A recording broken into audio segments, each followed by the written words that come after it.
So, when Avanti Brahmana lost everything and came to street, people started disrespecting.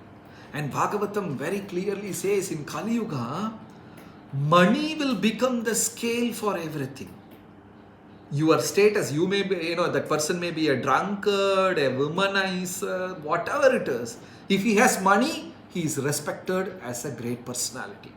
Money becomes the scale. That is why His Holiness Radhanath Swami Maharaj said in a lecture, he is so poor, he has just got money, that's all, nothing else. He is so poor.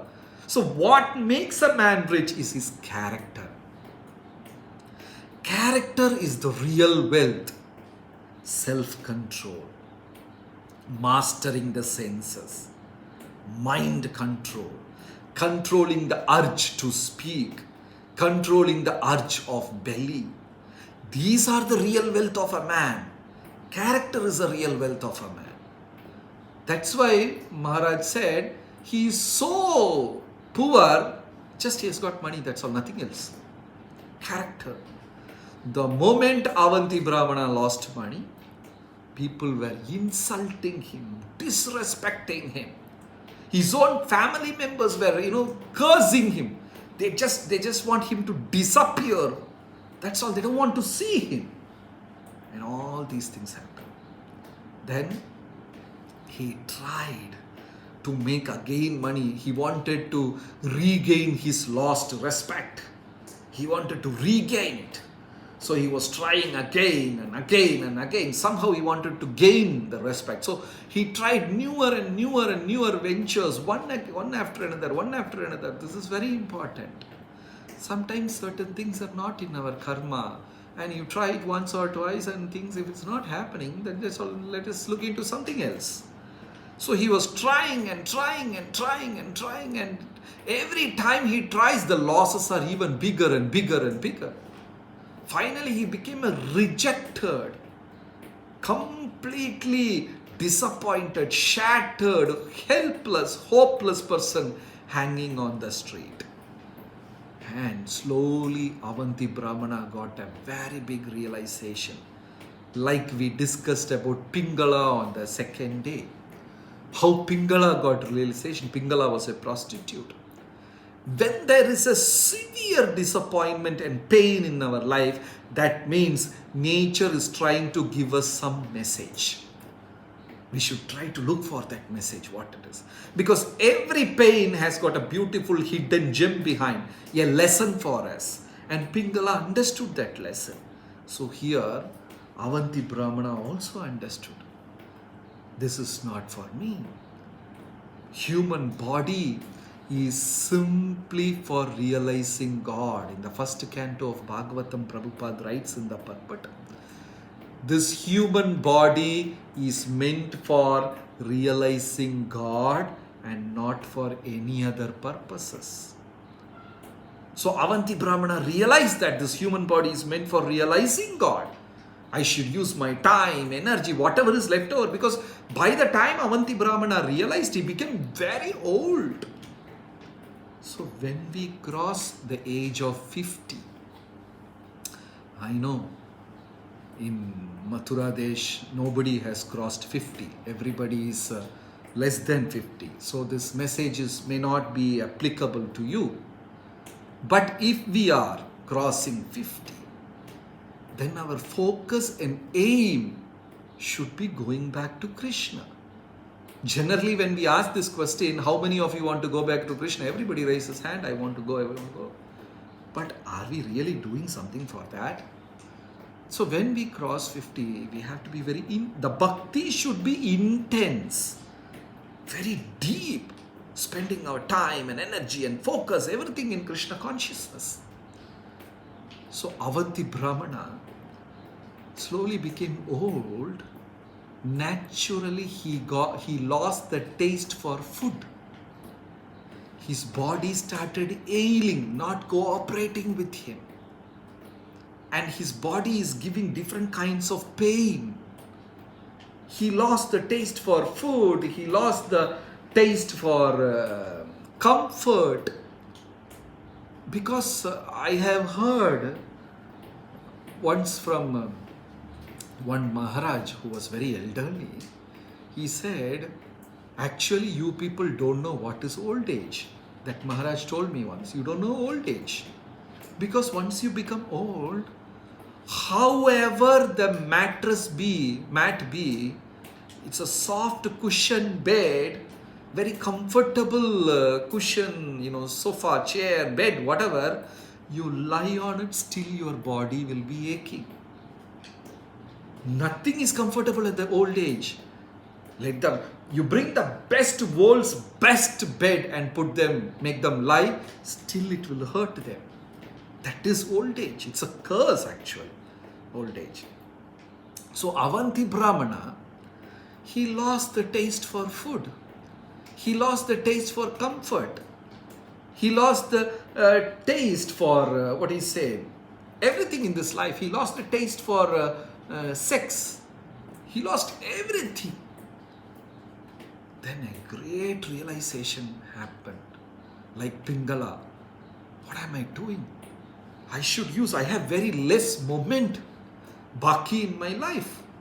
I should use it for realizing Krishna, in the service of Krishna, and nothing else.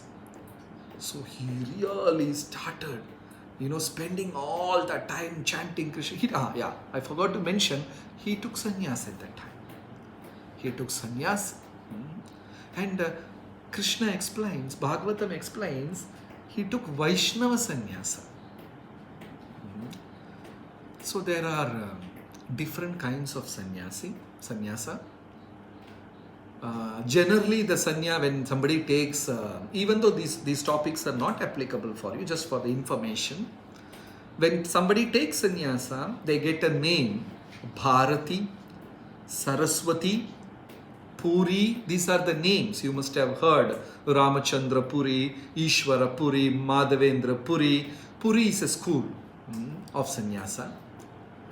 Then Bharati, Keshava Bharati, that's another school. Then Saraswati, Satyananda Saraswati, Brahmananda Saraswati. These are the different, and all these schools are impersonal Ekadanda sannyasa. If you take sannyasa from an impersonal school, you are given one stick, Ekadanda sannyasa. But when you take from Bhakti school, they are given either name Dasa or Bhakti. In impersonal, there are 4 schools: Puri, Bharati, Saraswati, and Ananda. Vivekananda, Nirmalananda, Chidananda. These 4 are impersonal sannyasa schools. And one is Bhakti sannyasa school, gives you name Dasa or Bhakti. Bhakti Raghava Maharaj, Bhakti Vigyan Maharaj, like Bhakti. And this Vaishnava sannyasis will get 3 dandi, 3 sticks. You can see them having 3 bamboo sticks, and there is 1 stick on the top like a arch. So the 3 sticks. And the 3 sticks says words, mind and body. And the 4th one, the arch one, is intelligence.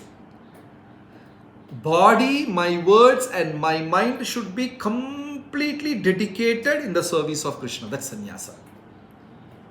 Nothing else in their life. Yes, sannyasi, if we go and take a sannyasa in Shankaracharya school, we have to do pindadan for our lively parents, and even sometimes we may have parents and the parents are living, they have not passed away, they are alive. Still, when we go and take sannyas diksha, they will make us do pindadan, means finish your material rights connection. We have to do pindadan for our parents who are really living. This is how they take sannyas in Shankara sect. And in Jain, if you go and take sannyas, Dikampara sannyasis, like in Mahavir Jain Sampradaya, 3 days is allowed before sannyas diksha, where we can go and eat and enjoy and wear costumes, do whatever. And at the end of the 3rd day, we are taken to ashram, whether a man or woman, it doesn't matter for them. They literally pluck all the hairs in our body, right from head to toe. If we shave, the hair may grow again. So in Jaina Sampradaya, they literally pull and pluck every hair in the body. Then they are given one piece cloth. And from that day, they don't eat varieties of food. They will cook varieties of food. Bitter one, pungent, sweet, salty. They cook. And when the food is brought in front of them for Jain sannyasis, Digambaras, they will dump everything and mix and eat like that. Rest of their life they live like that. These are all very tough sannyas ashram. But in ISKCON we have difference. We are karma sannyasis. In ISKCON we go and preach and do work and preach for Krishna. Preach the message of Krishna. So specifically it is explained here that Avanti Brahmana took Vaishnava Sannyasa. It is mentioned here that he has taken Vaishnava Sannyasa.